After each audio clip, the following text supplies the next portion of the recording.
everyone, UK Star Wars. I got a request to show my SHF Jango Fett custom on the shoulder armour.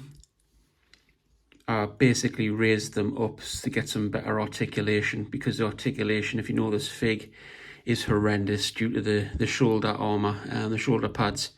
You just can't raise the arms up anywhere near 90 degrees or anything like that. Essentially, these top pieces right here, they are attached here. You can see the plastic. I haven't really tidied this up. I just quickly did it and see if it would work. Haven't fixed them into place solidly at the moment, but they are normally attached onto there. So as you can see, when the joint moves and that goes in, it causes the arm to pop out, and it just wouldn't move the articulation. So I basically cut it off at that point right there, angled it up, and then glued the flat piece against the shoulder itself. Instead of it being attached to the arm now, it's actually attached to the shoulder.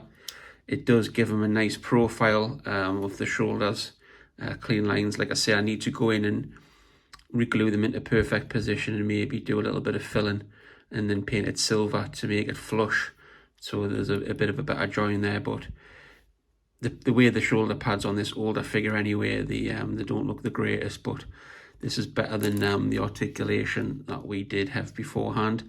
It does make the shoulder pads stick up, the shoulder armour, but if this was actually a shoulder armour pad hanging down over there anyway in your own battle and it was real life, you raise that up, that would angle. It's a solid piece of metal. It would point up anyway, in my opinion. So I just think it does look better that way. I still haven't raised his helmet, his head yet.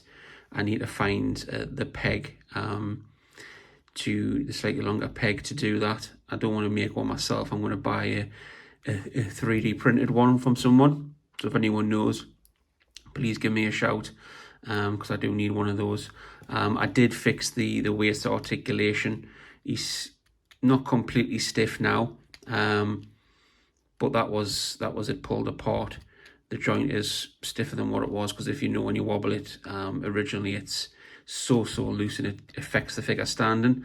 But now he's a lot better. He's a bit more sturdy and stiff in the midsection. I might need to add some more. All I did was a little bit of glue around the ball joint, super glue, put it in together and made sure it was still moving until it dried. It stiffens it right up. And you can just repeat that process if it wears away over time.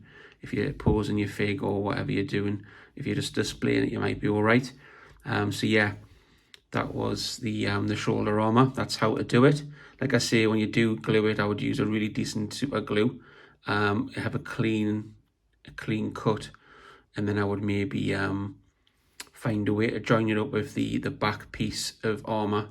Maybe move them back a little bit, and then fill it in sand and paint it silver to make it match the armour better. But to be fair, for what I'm going to be using him for, I'm happy with that. Something else that I want to touch on, I watched a lot of reviews for this figure before I purchased it, and this hand right here, I don't know if any of you other guys have seen, when people have reviewed it, they've been confused and they've said this hand is a little bit pointless or whatever, because it's a gun holding hand, which is fair enough. I get that, but a lot of people complained because the thumb stays on the outside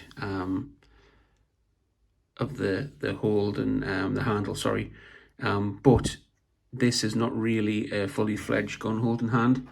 You do get the pointing fingers, what SHF normally provide, which is the gun holding hand.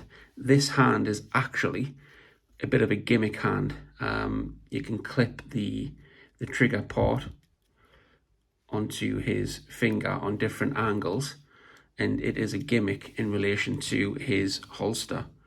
So if you know, in Attack of the Clones, he wipes out Jedi, and often when he shoots, he spins his gun around his finger, a bit like RoboCop, and then slots it into his holster. And that's what this hand is actually for. you can't spin a gun around on your finger if your thumb's on that side.